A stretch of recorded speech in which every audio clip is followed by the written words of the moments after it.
Kehidupan selebgram asal Bogor, Ara Mudrikah atau Siti Zahra Mudrikah di sosial media dan aslinya sangat berbeda jauh.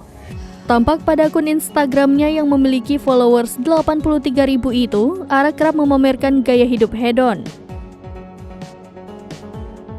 Rumah selebgram yang kini ditangkap polisi karena promosi judi online itu pun jauh dari kesan mewah. Hal itu berbeda dengan postingan-postingan Ara di akun Instagramnya. Ia kerap pamer nongkrong di beberapa kafe, di dalam sebuah mobil, bahkan membuat postingan di sebuah rumah mewah.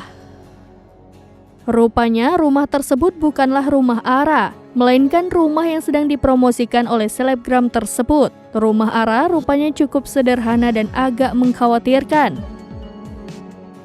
Tampak dari luar, bagian pintunya sudah terlihat rapuh. Daun pintunya tampak tidak dicat, bahkan sudah mengelupas. Bukan itu saja, pintu tersebut juga terlihat tidak memiliki gagang pintu.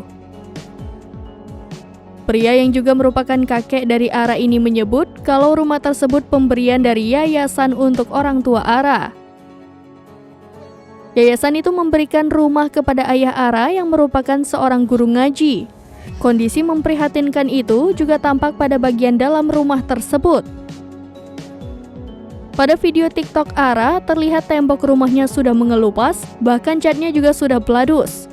Spot itu kerap kali digunakan Ara untuk membuat video joget di TikTok mengenakan baju ketat.